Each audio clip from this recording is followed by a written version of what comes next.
there's many times where you'll stand up to speak, and we all know this, where you're prejudged before you've even said anything, just because you're a woman. And there's just this generalization of women folk. Hey guys, this is Anesu, aka Nyati Shonga. Hello, my name is Chido, aka Chizzy. Wagwan, Advocate Amanda here. Hi everyone, this is Kuda, aka Cooks. Hi, and welcome to As Told by Us, the podcast. This is a weekly podcast where 4 professional millennials discuss living in Zimbabwe and trying to figure life out. Someone once told us the grass is much greener on the other side. But from where we're standing, our grass is green. Subscribe, like, share, comment down below. Hello, our lovely listeners. You're tuning into another episode of As Told by Us. We're still going with season 2. We're so sorry, guys. We've been very, very busy. We've been busy, ladies.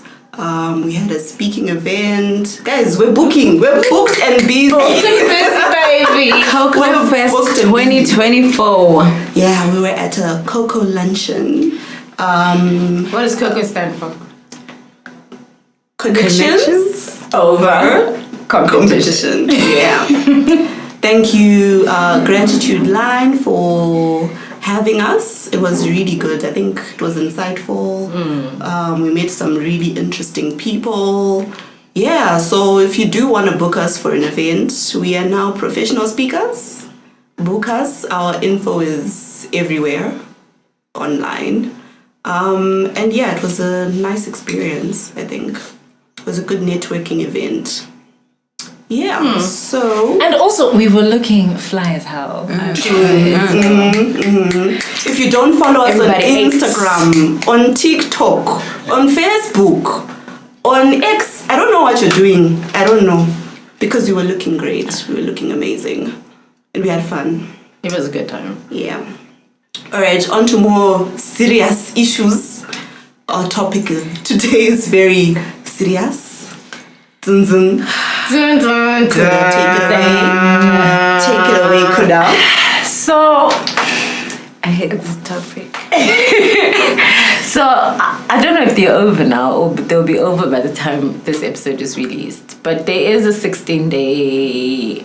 What is it? 16 days of activism, right? Because the violence against women is really out of hand. And just the discourse itself, actually, as a woman, is insane. And this is quite a serious topic, but I think it's an important one that we really need to get into, because women are under attack. Particularly Black women are under attack. And I know a lot of the times we talk about this, and it seems very far-fetched. If you don't know the stories, and unfortunately, it's such a difficult thing to talk about. Abuse is such a difficult thing to talk about, so a lot of people don't talk about it. So you might think it's not happening around you. You might think it hasn't happened to someone you know. You might, if it hasn't happened to you, and I don't know as a woman how, but the stats are actually crazy. So I'm going to read some of them that we have found. So approximately 1 in 3 women, so 1 in 3 women worldwide has experienced physical or sexual violence in their lifetime. Right? 1, 2, 3. So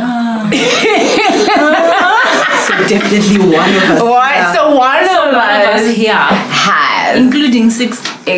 No. I'm joking. One of us has. But in any case, I think in season 1 I already shared that I have.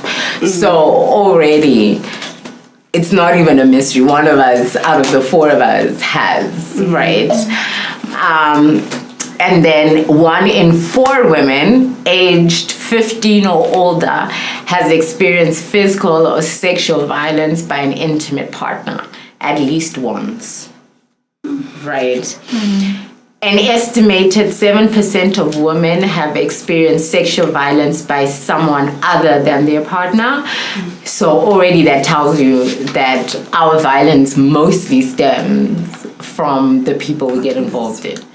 Right? And then lastly, in 2020, approximately 45,000 women and girls were killed by intimate partners or family members. Can you please repeat that again for emphasis? In 2020, approximately 45,000 women and girls were killed by intimate partners or family members.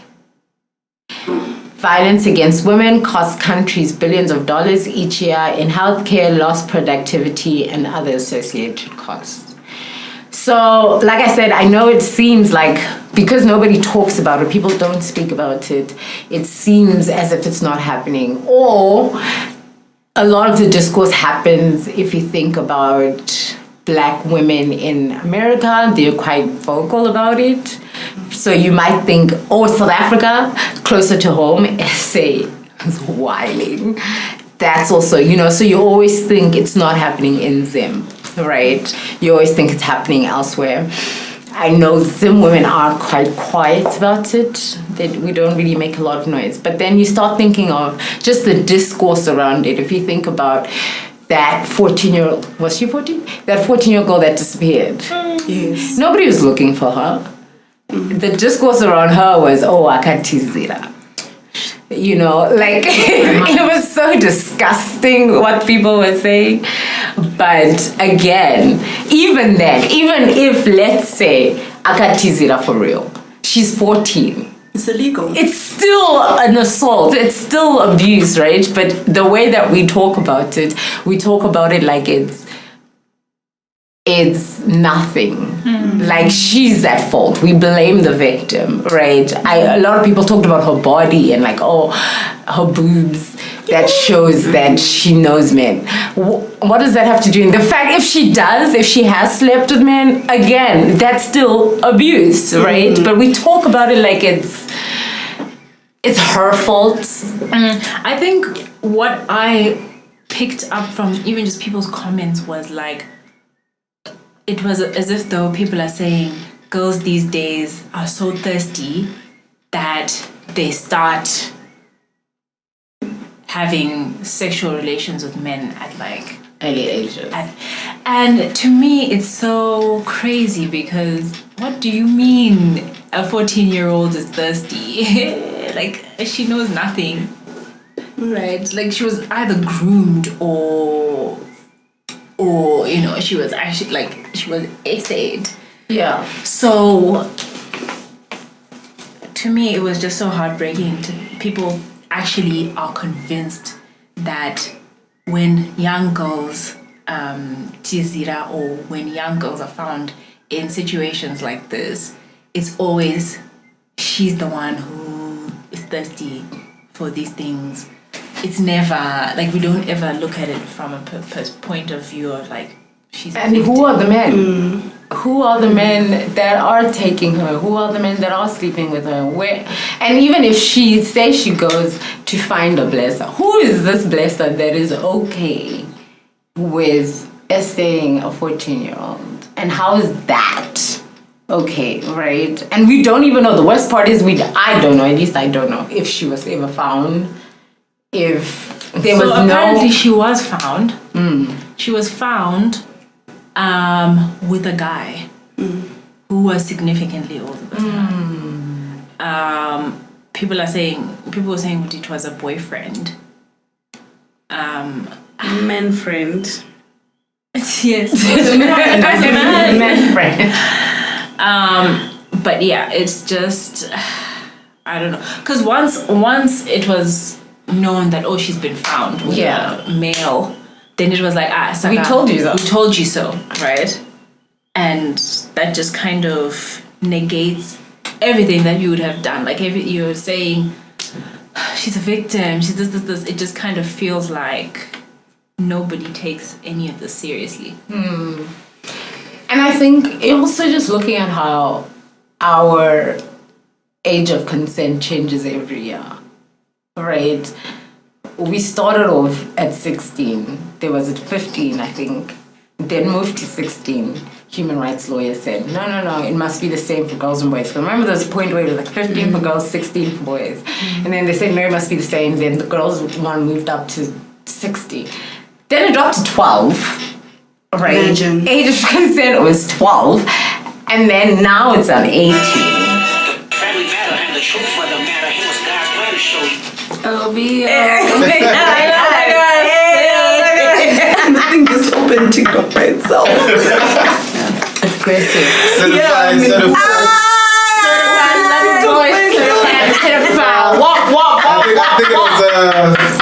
was That's actually Anyway, so now we're keeping that. You're gonna keep it?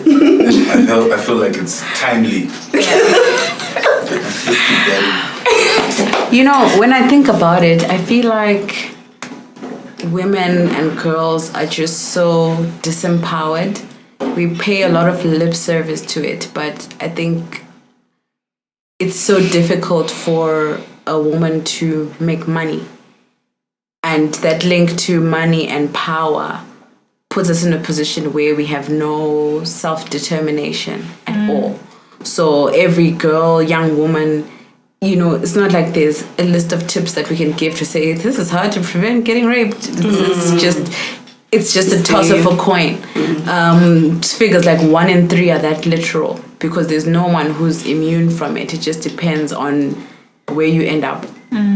A lot of these people, it's in their own homes, and it's just situations where you are choiceless because you are dependent on a system that is not designed for you. And I think that's so bad because you can't exclude the working women, because in the working spaces, again, that's what you're faced with. You can't exclude married women because inside the marriage space, that's what you're faced with. Can we actually talk about that for a little bit?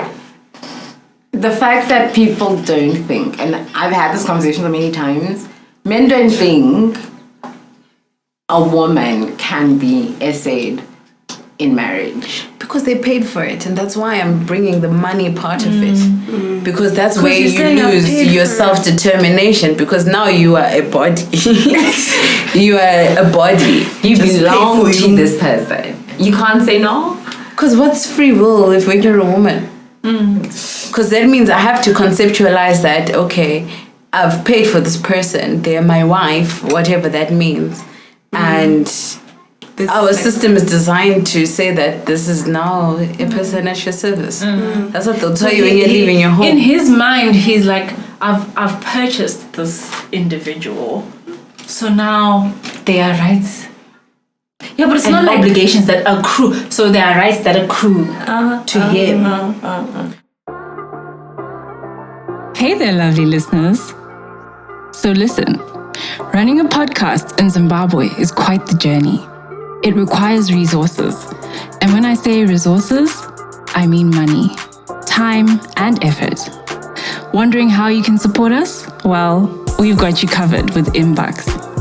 Or World Remit if you're on the other side of the world and you'd love to contribute. Our Inbucks number is 077-810-3171. Whether it's the cost of a cup of coffee or a virtual high five, every little bit of your support counts. Remember, supporting our podcast isn't about funding our caffeine addiction, though it is in part, but your support keeps our podcast alive and thriving and helps us create more content, ensuring that our laughter echoes through your devices. Thanks again for being part of our community and for listening.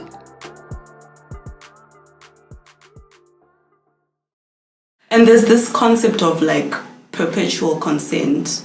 Like I remember there's a time we went to a bridal shower and the older women were actually saying, you can't say no to your husband. So it's already like in their heads, and they're also like ingraining it in us. Right. You can't say no. In a marriage, you need to give your husband this because it's his right or whatever. It's not like a choice. And if you don't, the perception is that if you don't, he'll find it elsewhere, he will cheat and the like and the like. So it's really sad. Back to the pedophiles and the child abusers, I feel like also society isn't on our side in the sense that even in the media, you'll see how they report things. They'll be like, like this story, 14-year-old girl caught with boyfriend, ran away to boyfriend or whatever. No, a 14-year-old girl was groomed and she joined her rapist or her abuser. I feel like that wording is a bit, like the way we say things in the media and even on like social media, it sort of like simplifies situations and it makes it seem like, oh, this girl had sexual relations with this person, like she consented. There's never a time where you say, this is grape, this is essay. You never say these things are actually what they are. So it's always, I understand them because they'll be like, akatizira. Yeah, akatizira, she went to her boyfriend. But no, at some point, this 27-year-old man approached a child who's in Form 2, who hasn't even written her O-levels, and they said, yes, this is the one for me. And I'm going to make sure that I groom her in a situation where at some point she's actually going to be like, let me go to my husband, in quotes. And I feel like we don't do that. We don't call it as it is, literally. We don't say what is actually happening. We always say, oh no, it's her boyfriend. No, that's not a boyfriend. That's not a boyfriend. That's not a boyfriend. This term gender-based violence is so broad that it's back into that culture of not saying it as it is, because what does that mean? It's violence against women. And I think sometimes because we don't say this is what it is, there are times you realize you're essayed later. Yeah. And that happens a lot That happens a lot of times where maybe I can give an example where you say you didn't consent essentially. So you say you were drunk, right? And you were with a boy or a man or whatever. And the safest thing to do at that point was to have sex, right? Because you don't know, maybe this guy came to your room or came to your house or whatever. And the safest thing that you could do in that moment, say you're both drunk, or even if you were sober, is to just acquiesce is what it is. It's just, if this is what will get me to bed, if this is what will keep me safe, let's get it over and done with, to keep me safe until the next day, and then he can leave, right? That in itself is being essayed, but you might then say to yourself, well, I mean, I agree. I agree. Yeah, like I didn't... Because technically you did. Exactly. I agreed to it, but you know that like that was the only way to keep you safe for that night, right? And for you to now go even report it, what are you going to report to say? Because obviously both of us are going to be like, oh, but you said yes. Did you ever say no? And you say, no, I never said no. But you knew that in that moment, that's what you needed to do, right? And I think a lot of people figure it out later, even if it's worse, if it is with an intimate partner, where you did say like, oh babe, I have a headache, I don't really feel like it, and then he kept going like, come on, and then you're like, okay, again, it's like I did it to do it, just let's end this conversation. Like, surely even on his side, because you hear this, especially when you talk from the male perspective, there's, I guess, introspective people who might be like, okay, there are situations where you knew she didn't want to do it, and you persuaded her or whatever it is that you tell yourself. Where's that line drawn from that perspective? Because I think in that situation, he's going to say, well, I mean, she eventually agreed. This whole yes means no type of thing. Right. And stop it, I like it. Yeah. It's like, no, I really mean stop it. I really meant no. Yeah, there is no line because obviously, like, I think we also give a lot of credence to men must chase, right? So it's always like, oh, but he's chasing. Like, you don't give up, you keep going until you catch, right? So, babe, please, oh, come on, oh, don't be difficult, nah. Until she eventually says, That don't be difficult. That is so, like, That's right. that's actually so rapey. I'm even, like, a bit... you triggered. I'm triggered. I think there's they call it enthusiastic consent, right? Where if it's nothing outside of an enthusiastic, yes, baby, let's get it. Just Leave it alone. leave it alone. Yeah. Because submission is not consent. Like if I'm just like, oh, whatever, let's just... That's not consent. That's not saying, yes, let's do this. So, yeah, I think we all need to go back to the drawing board and really understand what consent really means. And I remember I was having a conversation with someone where this was just after I'm the... feeling so triggered. I know. This was just after the elections, right? And I remember saying to the people in my office, like, the US election, sorry. I remember saying to the people in my office, listen, I would like to keep this work relationship, so I don't want to talk about the US election, right? But I think you can visibly see that the women in the office were not okay. There was just a sadness that I think worldwide women had, right?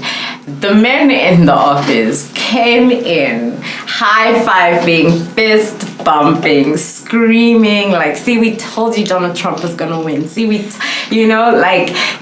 I remember they gave him, like, a nickname. It was like a whole thing, and it really triggered me. To a point where, obviously, like, I also want to say, like, obviously, policies and politics, that's a personal thing. You vote for someone you feel is good for policy making. I understand the positives of Trump. I get it, right? Economically, perhaps. Let's go with it. But if you really boil down to it, it really benefits men. It really benefits white men. So I don't even know why the black niggas here were like in it. But like, I can understand from a policy level. But for me to think of how you could hate women that deeply, that it's not, worse still, if it's not even like I'm voting.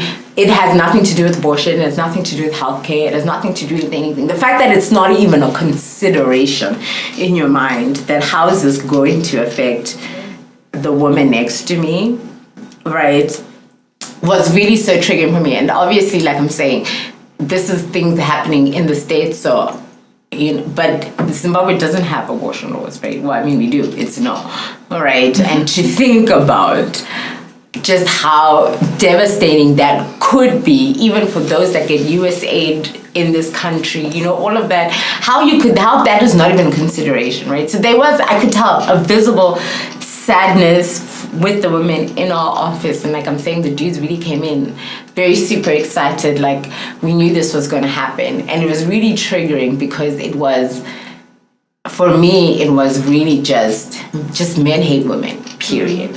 Right, and I remember saying that to one of my coworkers who then said, actually, women hate women more. Right? You guys hate yourselves more. And I said, okay, I need you to clarify. Do you mean that Amanda hates me, or do you mean I hate me? Right? And then he said, both. Women hate themselves more than men hate women. Right. Well, but why is that?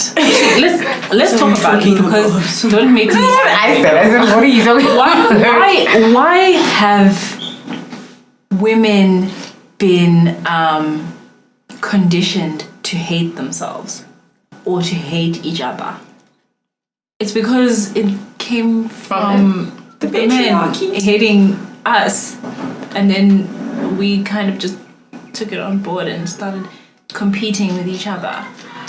It's a game of survival. because you're in a space like, for example, with us in our working space, we are in a male-dominated environment where anything remotely feminine is weak. It's a disadvantage, and that's it's realistic.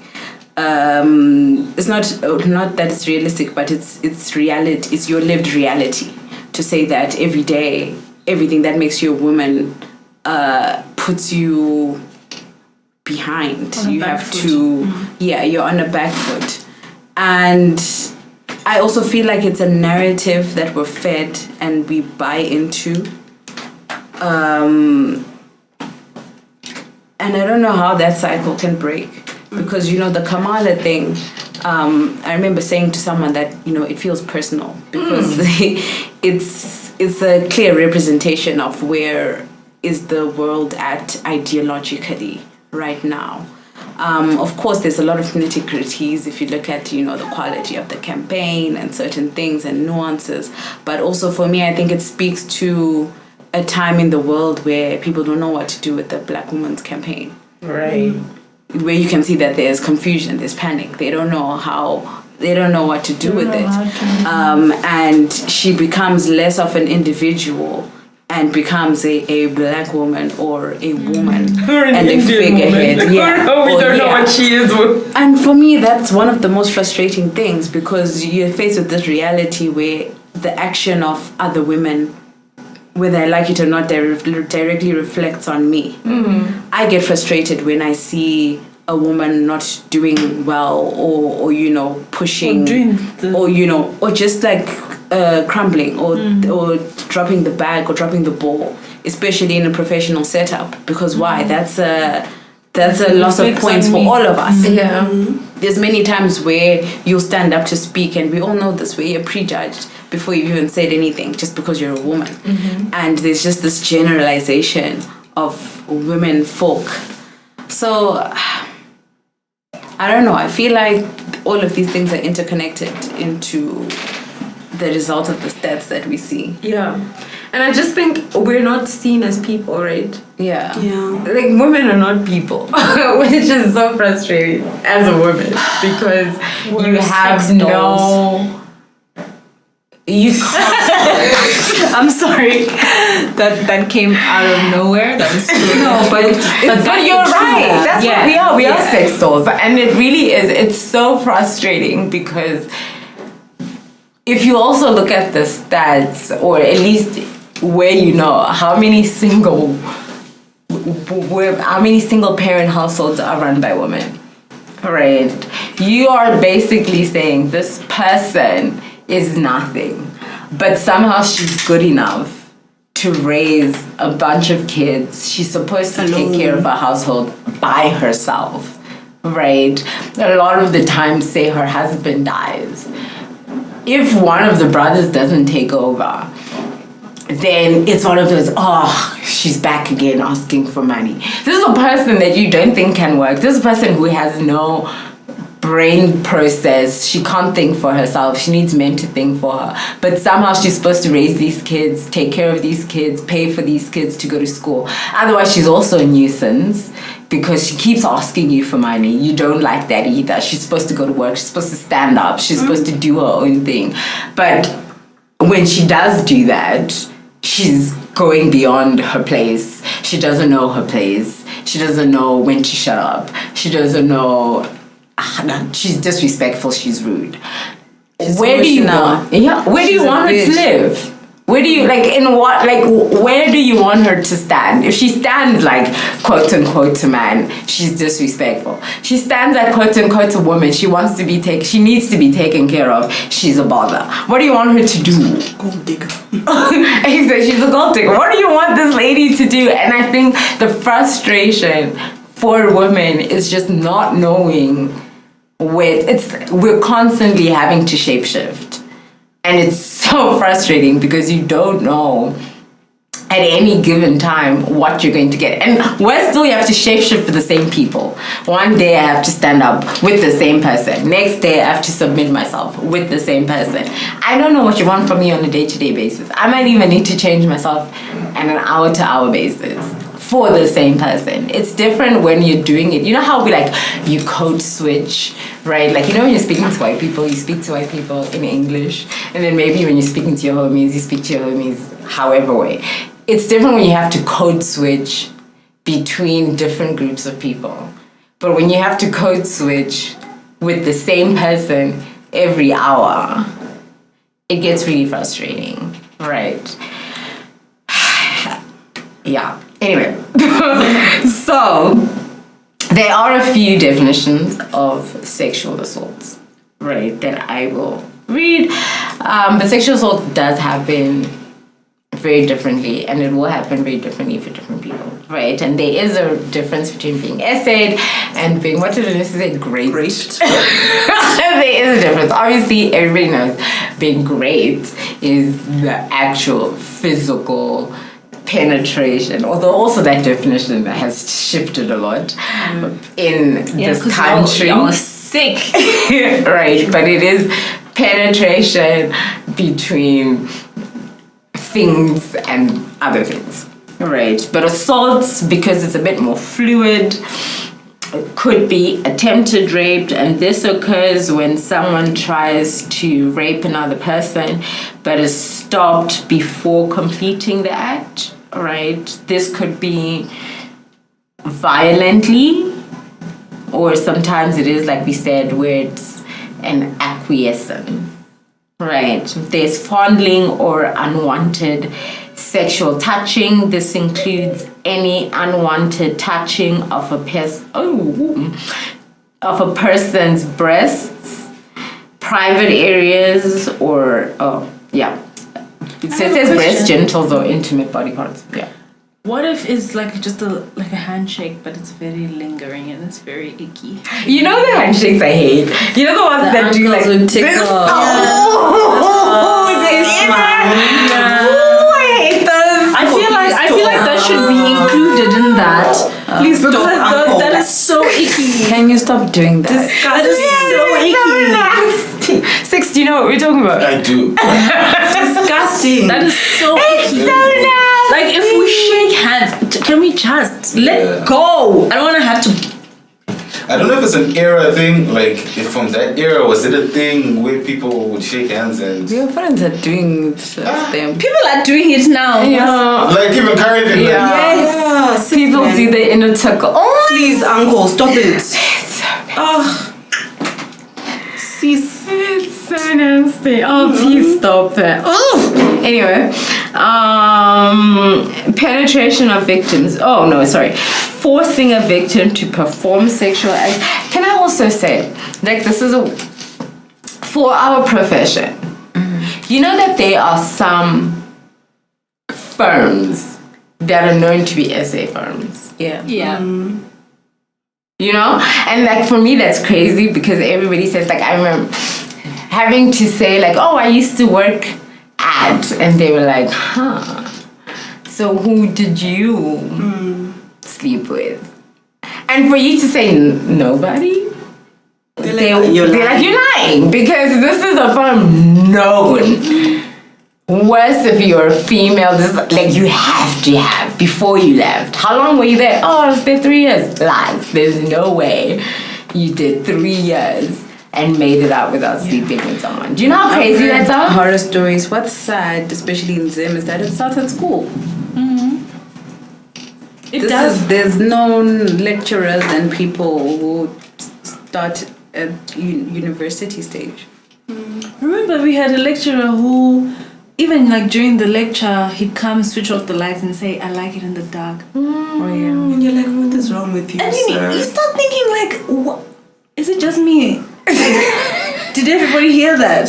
That was so messed up. Okay, guys, so what is the problem? Is it that we're not saying this is wrong, can you stop?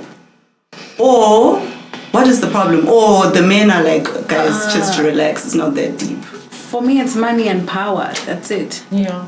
Women are so disempowered economically, socially, that, that's just what it is. Because if you look at it in schools, it's because there's a system that promotes it. If you look at who's in charge, who's doing it, these are the people who are involved themselves.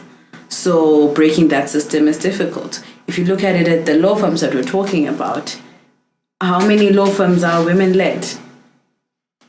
If you go to How many law firms are pro-women? Because they can be women-led, but then the women in power, they've just gotten their seat and they're going to not get involved in other things. Right. Some will even say we don't want to hire women because it's too much stress. And so what happens? There's so many girls who are getting law degrees who also want jobs and work, and then you're just unlucky to go to a firm where that's the culture. And it's not just the firm, that's the culture in the profession. If you look at the way people speak, if you look at the discourse around it, that's the culture. That's the expectation. So, yeah, I feel like economic empowerment puts you in a place of privilege where you can pick and choose the situations that are going to work for you and that are not. But how many women are making any meaningful money? Yeah. And so depending on how desperate your situation is at home, either you're just going to get with the program, you might as well just, get paid for it, although already society ostracises you for doing that too. Yeah, for if you say, look, this is my situation, so now I'm going to maximize on it. You're wrong. Names. That's what I'm saying. It doesn't matter. You can't win. And the frustration comes from not being able to win. Because even if you say, okay, I'm doing this and I'm going to get paid for it, you're called names, you're ostracized. If you do it without consent, still called names, still ostracized, with no benefit to yourself. So you just are a sex doll. That's literally it. Somebody just has to come get you. You do it, and that's it. So, I want to take us back to the chat about women hating women more and hating themselves more. I think genuinely we are not unified or, supportive of each other where it matters the most. And I wonder why that is. Do you think it's a situation where we are that powerless, or do you think we actually have the power to band together and say no to certain things? I think we have the power, but I'm actually very sad by this whole chat. Yeah. No, because really, there's pick me. How many women are providing refuge for other women in any kind of situation? Like there's the situations we're talking about where there's these SA firms. It's not like there aren't women in there who don't know or who they know, but they also want to keep themselves safe, right? So I think the thing with women is that we don't want to stick our necks out for the other woman, or for the other women. If you are in your safe space or bubble where you feel like I've been accepted by men and they have given me some kind of authority and power, I need to keep that intact. I'm not gonna stick my neck out for any other woman. And it's so jarring how women, and I've experienced it this year where it's you really think you're a woman, you should be able to see what's happening, but you can't see it because I don't know, you're so within the patriarchy that you'd sooner blame a woman to say, well, why was she there? Why did she even put herself in the situation? Why couldn't she have controlled the situation better? Yeah. But you just fail to see that this is also, you know how you just said, I know Anessa talked about blanket consent, right? How you go to a wedding shower, bridal shower, and the older women say you have to have sex with him whenever he wants to. And for me, I don't even look at it as them partaking in patriarchy in the sense that they are agreeing with it. I actually think for them it was a survival tactic that they are warning you. They are saying to you, listen, mate, to protect yourself, just have the sex. If you don't want to be abused, if you don't want to be mistreated, have the sex, right? And we look at that as if it's like, oh, these older women they're promoting the patriarchy, but for them, you don't know what they had to go through. Survival mechanism. And I think it goes back to the money. Yeah, definitely. They were in situations where they have no other choice in order to survive, and so that's what they need to do. And I think for as long as we're in those situations where you're dependent on somebody for your means and your survival, then it's trouble. Yeah, going back to like providing safe spaces, I do agree with Chido. I feel like just in Zimbabwe, there's this whole, no offense, but there's a lot of pick-me behavior and victim blaming. I remember I was in a group, it's a group full of women, and they were discussing someone had been abused by their lecturer or something, and it had taken place in the lecturer's car. So, was it a lecturer or it was a colleague? I think it's the same group. Yeah, the same group. So they were now saying, one person was like, what was she even doing in that car? And I was thinking, guys, it's not about that. In all honesty, in no way in a normal situation would I think sitting in someone's car would lead to me being physically and sexually abused. Those don't even correlate. Those don't even go together. But I had, like, the women in that group were like, no, you need to take care of yourself. You need to be more aware. You need to be this, and the other. And I'm thinking, so can I breathe? Can I breathe in this situation? You know, because you're saying I can't even sit in someone's vehicle at any point in time for whatever reason. And it was just jarring. I felt really like these people wouldn't have me in their thoughts. They would not be in my corner if something of this nature happened to me. And I was just like, so you women, you're saying I can't sit in a car. Be careful where you go because there might be sexual abuser there. Why not blame the guy? Why are we always saying it's the woman's fault? She was wearing this, so this happened to her. She was walking here, so this happened to her. She must be loose because this happened to her. Why is it always on us? Her boobs are sagging, so she must have a boyfriend. Be loose. Why? Why is it? And I honestly don't understand, Amanda, what you're saying. That we don't even back each other up. Like you're not thinking, oh, this is also a woman, let me just hear her story and then understand where she's coming from. Because of course it's happened to me. If it happens to 1 in 3 people, it has definitely happened to you at some point. So why are you not having her back? Like, at least hear her story. I understand, like, where we went to university where people were aggressively protesting against this. That's Me Too, those, what is this?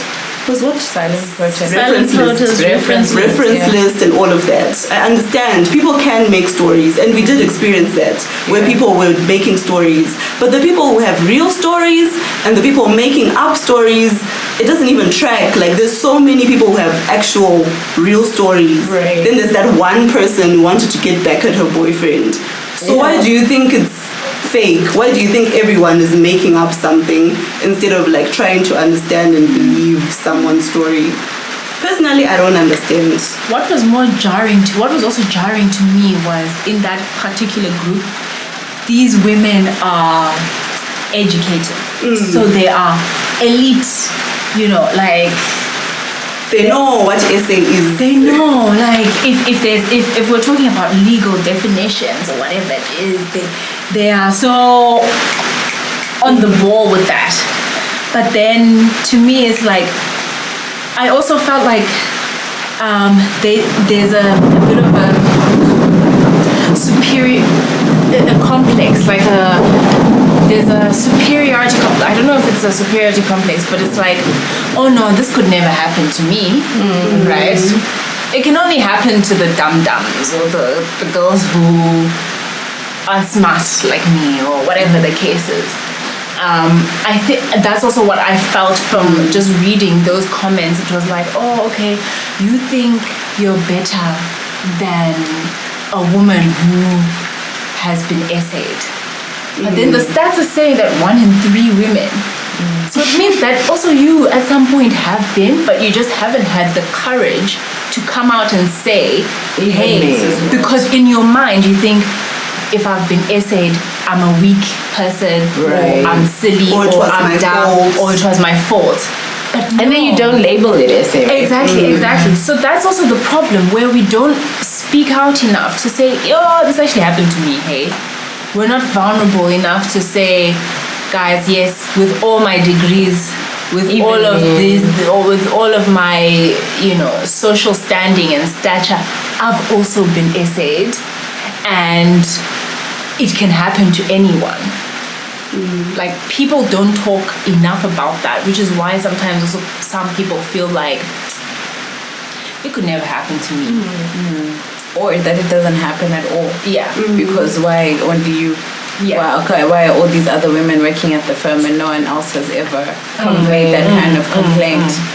I think a lot also can be said about the silencing effect of essay in general, because just building up from what Chido was saying, there's a reason why women don't speak, because that's the end of your career, that's the end of your life, because you're in a system that already is protecting and is led by or driven by your perpetrators. So half the times it's people who are in influential or powerful positions where you know that this is going to be swept under the rug and I'm going to be ostracized for it. Right. There's a story on TikTok that was trending, maybe doing rounds. I don't know what trending even means anymore. But it was about a woman who found out that her husband had been essaying young girls in the family. Oh, I saw that. And people knew about it, but no one had actually told the wife for some time. And I think it had happened to her niece or to some other relatives. And I think there's 2 people. And then her daughter. Her daughter, who wasn't his daughter. Yeah, so that had been happening, and it was just like a family secret. A lot of the time, again, I'm taking it back to the money, because it's these men who are probably supporting the household, whatever it is, where people feel like, well, there's nothing we can do about the situation. So this woman finds out, her perspective, I think, was a bit different. The moment she found out, she went and got both of the girls, confirmed what was happening, took them to the police, opened a case against her husband for both of them. And can you imagine what happened to him amongst the family members? Yeah, because everyone would be like, you're destroying the family, this and this and this and that and that. And you know what I'm thinking? How many of us have uncles or relatives when we were younger where we couldn't sleep over? I'm just thinking of me, right? Yeah. There was a time and a place where you could sleep over anywhere, and then they got to a point where my mom said, no. Not that place. Not that place. And I was like, but we used to. And she said, not anymore, you're not, And even that in itself, she knew, and she said, I'm protecting my kids. And not to say she should have gone to say, I think this happened to gone to the police. There was nothing. I know for a fact the police was not going to do nothing about it. So she chose to protect her kids, right? But I'm just thinking, everyone in our family definitely knew certain relatives that were dangerous. And up until this day, nobody reported, nobody said anything. Everybody just knew. It was one of those things that just don't go to this nigga's house. And if you see him, say your hellos and walk away. And obviously, as we got older, it was just like, hi, uncle, and then bye.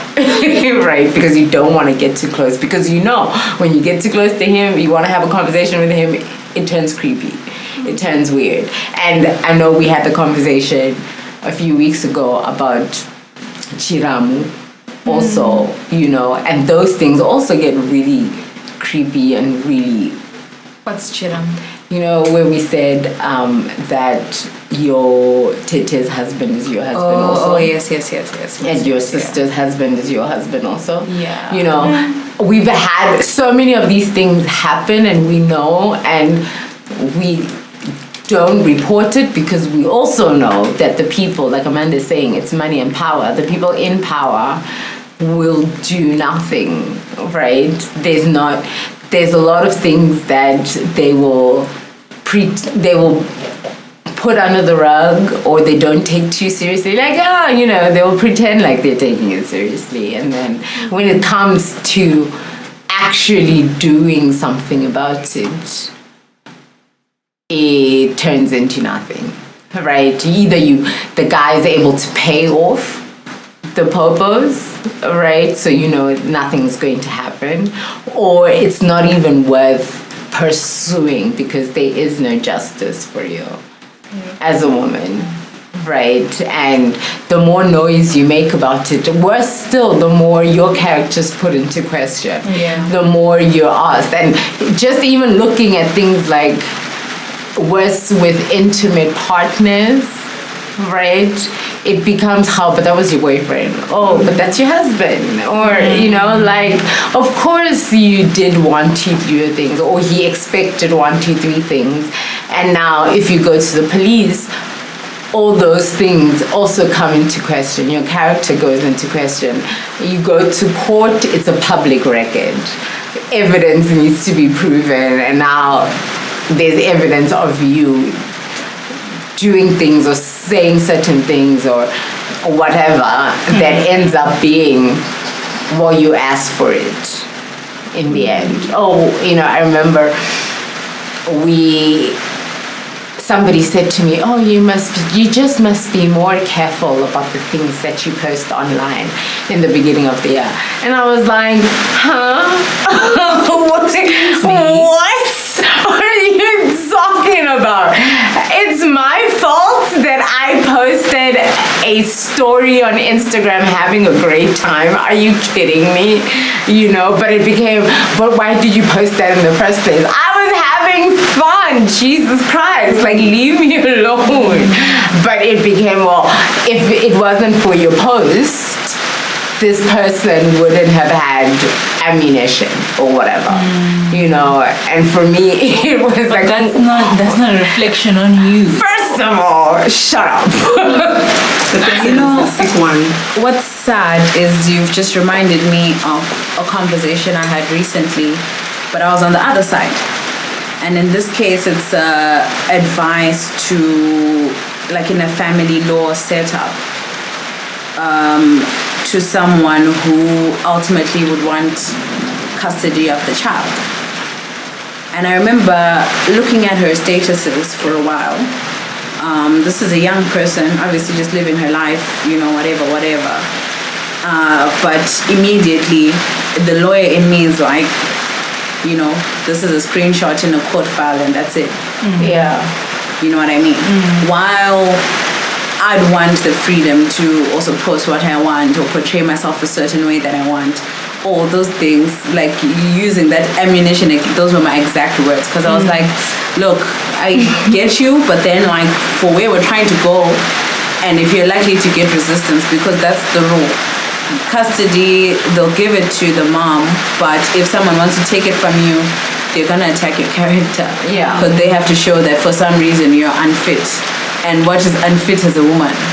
Going outside at night, drinking, enjoying yourself in any shape or form, too much makeup. You know what I mean? Oh my God. Yeah. Because if I come in, quote unquote, with the slay queen to court, and then there's some sour magistrate auntie, what's gonna happen? And then there's WhatsApp stories of her in the clubs doing this and that. All a man has to come do, a whole cheating man, abusive man can come and just be like, I can't have my child with a woman like this. And the child will go. And that's sad, guys, that this is our culture. When you say that a woman can't be certain things, she's single.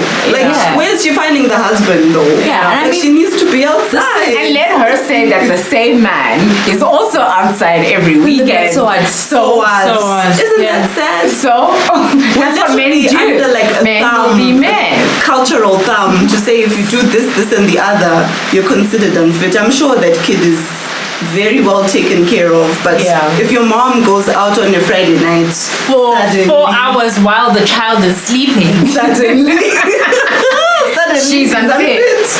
How sad. And you know what the worst part is? You know how there was that thing about, you know how there was that question on TikTok to women, would you rather be stuck in the wilderness or in the forest with a man or a bear? And a lot of women chose the bear, right? But then it became, the question went to men and said, would you rather be with a bear or Diddy? And then it was, the bear, right?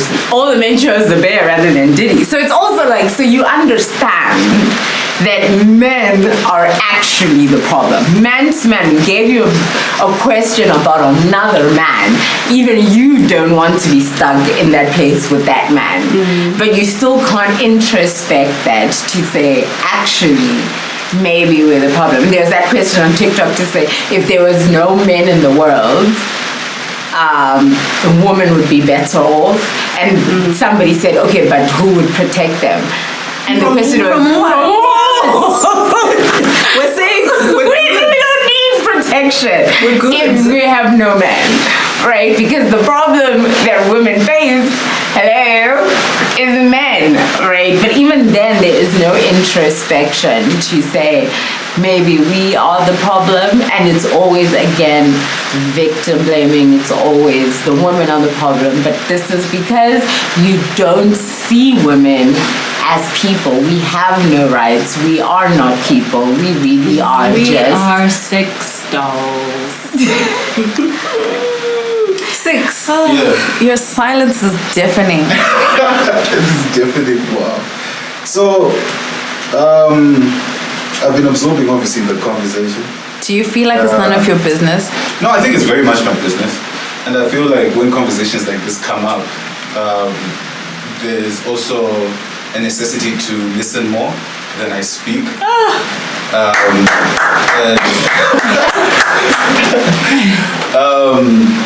But okay, what I'll say, with this situation, I also feel like with human beings, right, we also need to go back to the basics. They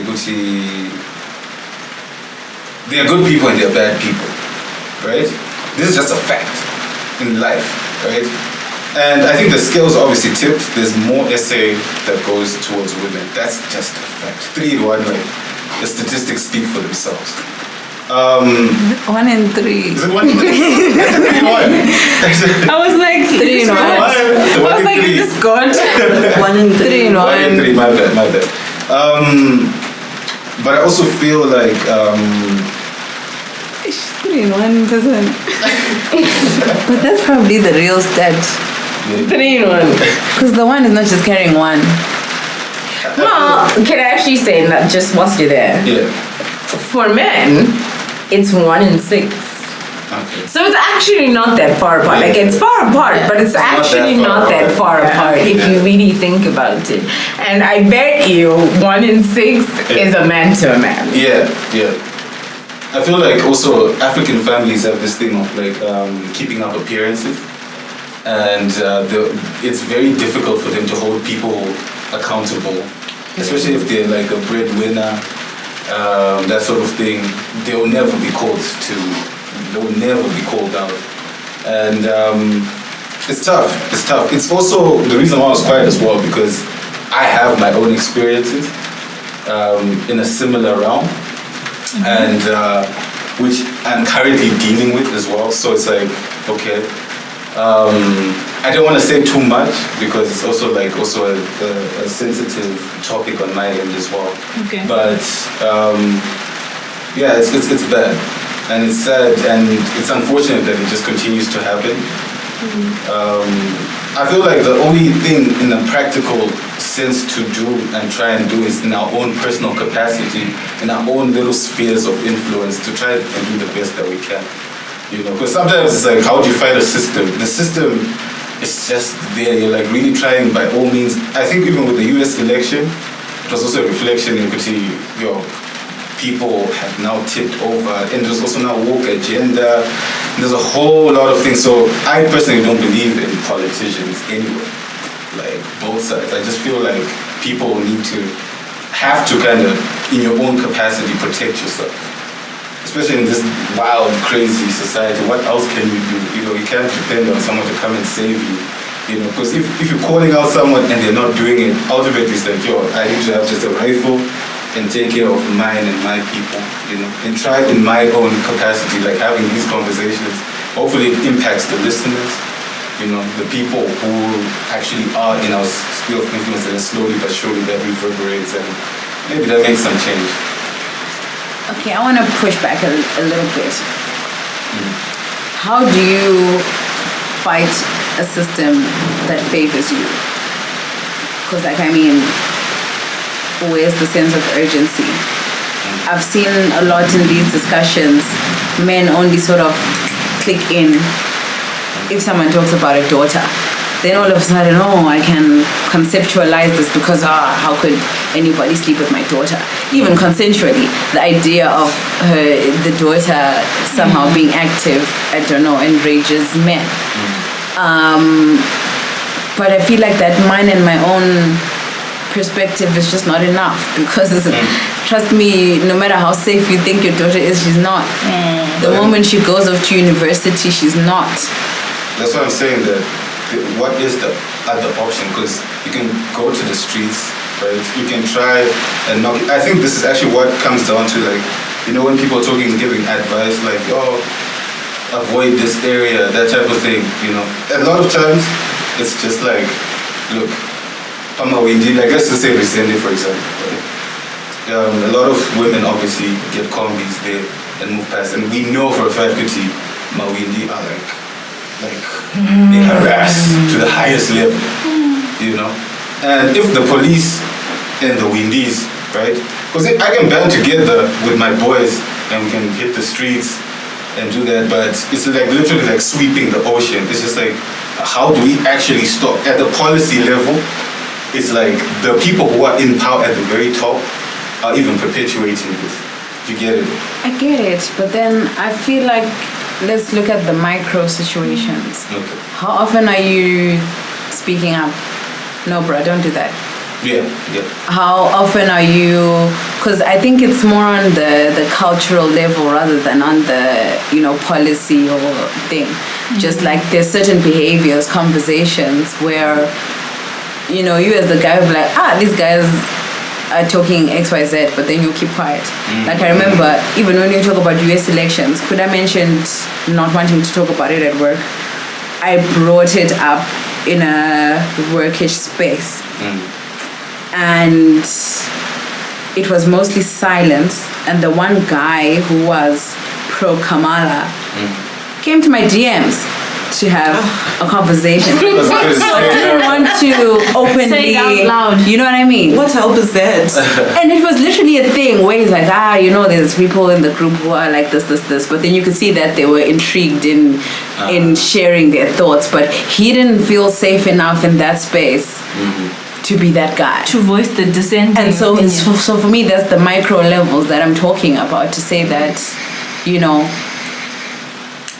But I feel like, you see, even on those micro levels, the thing is, the way I look at it is like, maybe it's the guy brain is very solution oriented, right? So even if he wants to speak up, right, it feels good, like that, okay, this guy actually is a good guy in the batch. But then it's still like the problem is still there, like there are people who are out there still essaying and stuff like that. I wish, to be honest, I wish it was like a much more pragmatic approach. It would, as soon like on site, like let's get these people out of here type thing, you know. Because it's very like, we do like, we can have hashtags, right? Go like, okay, we're doing this hashtag, and it raises awareness, which is in itself good. But then at the end of the day, I feel like we live in a world where we don't have enough pragmatic solutions to actually protect in a very real way. It goes, okay, how are we going to mobilize? Because sometimes, like, even, let's say we're in Kubawa, right? And I'm talking to my boy, and he's going like, oh, I did this. I'm like, hey, bro, that is unacceptable, right? Like, we don't do that. But is he going to listen? The thing is, ultimately, he's still going to make the decision. I don't have the power to go like, okay, bro, I'm actually going to go to your cabins and actually check on your wife and stuff like that. Sometimes it's just like we've met, social gathering, we're having a conversation. It just feels like, it felt good that I stood up for it, but it's unfortunate if even after that, it still happens. Yeah, but I feel like that's the thing. Like, I feel like men who do that should actually be ostracized. It's one thing to say, oh, bro, the things you do, you beat up your wife all the time and all of that. But the minute you've said that, you've moved on. Yeah. Like next week you're with him. Yeah, you're talking about into another year, you're doing a business deal and the like. But the wife at home is still getting beaten up. So it's like, okay, I've said something, but then like, there's no like, you need to ostracize him. You need to say, okay, because you're such and such, you're an abuser and whatever, you don't get the benefits that we get as people who are doing things correctly. So I guess it's also the hierarchy of men where you have an alpha male who's providing for the family and whatever, and then you're like that bamnini who doesn't have much, so you're like, oh, I can't really say anything to him, so let me just shut up. I'll tell him, bamkuru, don't do this, but I can't really like act on it. But I feel like at this point it would make sense for men to enter this conversation, because how many times are women going to say 1 in 3? How many times are we going to be like, oh, we're getting abused, 45,000 and the like? If you guys don't enter into the chat, then it's like useless. Because at the end of the day, the conversation is gone. Men don't rate us as women. They only rate each other there. So you need to fix your house, because it's not us. We can't continue to take to the streets. It doesn't help. Although in Korea it does, with the 4B movements and them.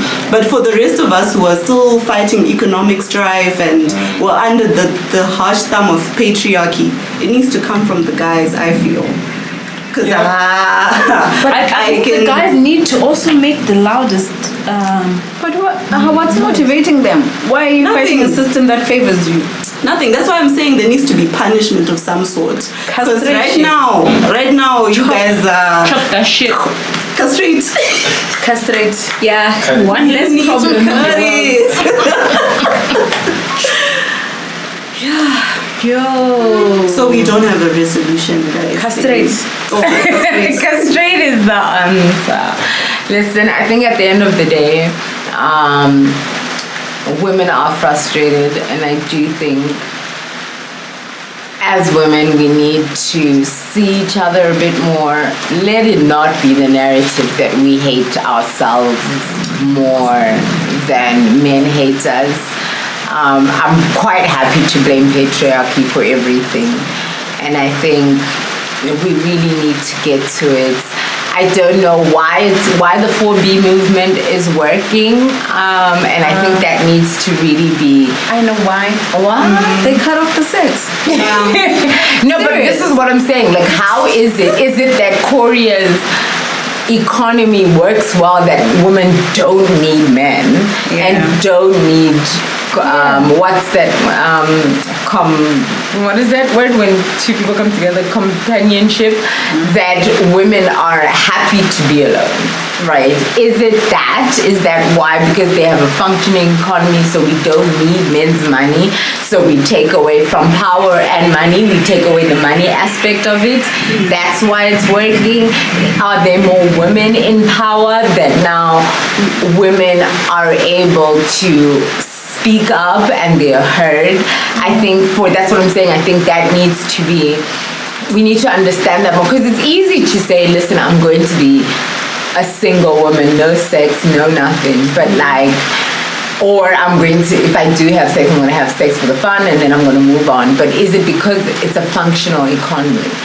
Can I, as a woman in Zimbabwe, afford to live on my own, take care of myself, not be able to need a man so that I don't then fall into the trap? What does that do globally in general? Because remember, now I think it was Japan, or if it was Korea itself, where they were now paying women to please get married, please have children, because the population is dying.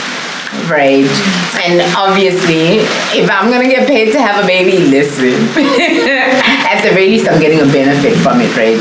So I think that also needs to be looked into. If we as women can stand up on our own, or maybe it's culture itself. If you don't ostracize me for being a single woman at 40, if you don't try to pressure me being a single woman at 40 with no children, and you're saying to me, like, you're actually giving me positive affirmations for doing it rather than you looking down on me now. Or it's a personal thing. I don't care what you say. I don't care if you ostracize me. I don't care if you talk bad about me. I don't care. I'm living my life the way that I want to live, you know? And I think as women, we need to find what's right for us. And I don't think, and I won't say that it's a bad thing to want to be married, but it's also not a bad thing to want your partner to respect you, to see you, to... Amen. Amen. It's not, I don't think, like, if you want to be married, right? But obviously your choice in a partner is important, right? And you need someone who does see you, who does respect you, who will protect you, right? And protect you not just from his own family, but protect you from his friends, protect you from society, who doesn't take it, who knows what no means. If I'm not in the mood, I'm not in the mood, leave me alone, right? And that's important also, who doesn't see you as furniture or part of his belongings or whatever. Or his sex doll, right? And it's okay to want to be married. I think, like, sometimes some of these movements also then make you feel bad if you don't want to be single and alone and you really do want to be married and be in a relationship or in a partnership. That's also okay, but find it in someone who does respect you, right? And then if you want to be in the 4B movement and you don't want to have sex and you don't want to have children and you don't want to have a partner, that's also okay too, right? And I just think we have that frustration because no matter what you choose, somebody's out to get you.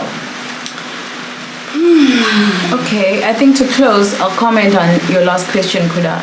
I think for the 4B movement, it goes back to the power struggle. Women are reclaiming their power by saying that, look, we recognize that we have a value, and if we close the tap on the value that we bring, that's going to bring some urgency into this discussion onto the table, hence the measures that are taken. And I think another important factor in that is solidarity. It would never work if only a few women do it and then others say, no, I still want to get married, but I'm going to find a nice guy, because it becomes disjointed. And I think the reason why there's no traction is this lack of unity that we're talking about, because it's a power struggle at the end of the day. And if you can have enough women put their foot down and say no, or enough women even in a situation, in a context, to say no, the headmaster has been doing this for too long, all of us are going to stop this right now, and there's actual solidarity in that movement, something can be done. So yeah, I think it's a struggle for power, and the more we keep on having these conversations, like we're supposed to sit down and somehow convince the victors in a war that, oh no, maybe we should, let the other guy win a bit, then it's just going to perpetuate itself. Yeah. Well, then on that note,